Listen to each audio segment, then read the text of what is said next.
Hello friends, ओम श्री गणेशाय नमः। जय श्री कृष्ण। आप सभी का स्वागत है आपके अपने यूट्यूब चैनल पर। फ्रेंड्स, आज हम आपको इस वीडियो में बताने जा रहे हैं माघ मास महात्म्य की 21वें अध्याय की कथा के बारे में।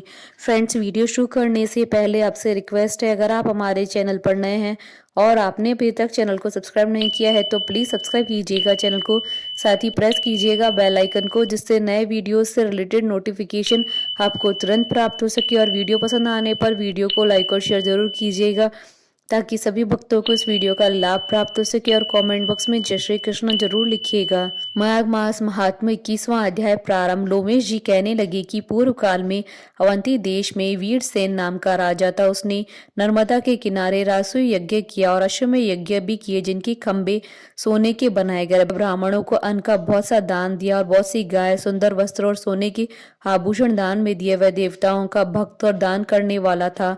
भद्रक नाम का एक ब्राह्मण, जो अत्यंत मूर्ख, कुलहीन, कृषि कार्य करने वाला, दुराचारी तथा अधर्मी था, वह भाई बंधुओं का त्यागा हुआ इधर उधर घूमता हुआ देव यात्रियों के साथ प्रयाग में आया। माघ में उनके साथ 3 दिन तक स्नान किया। वह 3 दिन में ही निष्पाप हो गया। फिर वह अपने घर चला गया। वह ब्राह्मण और राजा दोनों ही एक दिन मृत्यु को प्राप्त हुए। मैंने इन दोनों को बराबर इंद्रलोक में देखा। तेज, रूप, बल, स्त्री, वस्त्र और आभूषणों में दोनों समान थे। ऐसा देखकर उनके महात्म्य को क्या कहा जाए। रासु यज्ञ करने वाला स्वर्ग का सुख भोग कर फिर भी जन्म लेता है, परंतु संगम में स्नान करने वाला जन्म मरण से रहित हो जाता है। गंगा और यमुना के संगम की हवा के स्पर्श से ही बहुत से दुख नष्ट हो जाते हैं। अधिक क्या कहें। और किसी भी तीर्थ पर किए गए पाप माघ में प्रयाग में स्नान करने से नष्ट हो जाते हैं। मैं पिशाच मोचन नाम का एक पुराना इतिहास सुनाता हूँ। इस इतिहास को यह कन्याएं और तुम्हारा पुत्र भी सुनी, उससे इनको स्मृति प्राप्त होगी। पुराने समय में देवदूती नाम का एक बड़ा गंभीर और वेदों का पारंगत एक वैष्णव ब्राह्मण था। उसने पिशाच को निर्मुक्त किया। वेद निधि कहने लगी कि वह कहाँ का रहने वाला था, किसका पुत्र, किस पिशाच को उसने निर्मुक्त किया। विस्तार पूर्वक यह सब कथा सुनाई। लोमेश ऋषि ने कहा, किल्पज्ञ से निकली हुई सुंदर सरस्वती के किनारे पर उसका स्थान था। जंगल के बीच पुण्य जल वाली सरस्वती बहती थी। वन में अनेक प्रकार के पशु भी विचरते थे। उस ब्राह्मण की श्राप के भय से पवन भी सुंदर चलती थी और वन चैत्र रथ के समान था। उस जगह धर्मात्मा देवदूती रहता था। उसके पिता का नाम सुमित्र था। वह लक्ष्मी के वरदान से उत्पन्न हुआ था। वह सदैव आत्मा को स्थिर रखता, गर्मी में अपने नेत्र सूर्य की तरफ रखता, वर्षा में खुली जगह पर तपस्या करता, हेमंत ऋतु में सारस्वत सरोवर में बैठता और दरकाल संध्या करता।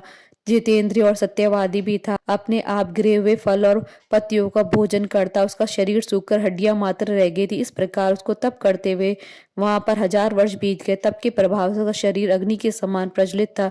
विष्णु की प्रसन्नता से ही वह सब कर्म करता। दधीचि ऋषि के वरदान से वह श्रेष्ठ वैष्णव हुआ। एक समय उस ब्राह्मण ने वैशाख महीने की एकादशी को हरि की पूजा कर उनकी सुंदर स्तुति तथा विनती की। उसकी विनती सुनकर भगवान उसी समय गरुड़ पर चढ़कर उसके पास आए। चतुर्भुज, विशाल नेत्र, मेघ जैसा स्वरूप, भगवान को स्पष्ट देखकर प्रसन्नता के मारे उसकी आंखों में आंसू भर गए और कृतकृत्य होकर उसने भगवान को प्रणाम किया। उसने अपने शरीर को भी याद न रखा और भगवान के ध्यान में लीन हो गया। तब भगवान ने कहा, हे देवदूती, मैं जानता हूँ कि तुम मेरे परम भक्त हो। मैं तुमसे अति प्रसन्न हूँ। तुम वर मांगो। इस प्रकार भगवान के वचन सुनकर प्रेम के मारे लड़खड़ाती हुई वाणी में कहने लगा कि हे देवादिदेव, अपनी माया से शरीर धारण करने वाले, आपका दर्शन देवताओं को भी दुर्लभ है। अब आपका दर्शन भी हो गया है, मुझको और क्या चाहिए। मैं सदैव आपकी भक्ति में लगा रहूंगा। भगवान उसके वचन सुनकर कहने लगे कि ऐसा ही होगा।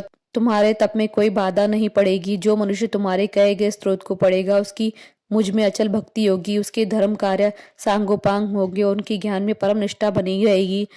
इति श्री माघ मास महात्म्य 21वां अध्याय संपूर्ण। बहुलिए भगवान श्री हरि विष्णु जी की जय, सनातन धर्म की जय। हमारे साथ इस वीडियो में अंत तक बने रहने के लिए आपका धन्यवाद। ओम श्री गणेशाय नमः। जय श्री कृष्णा।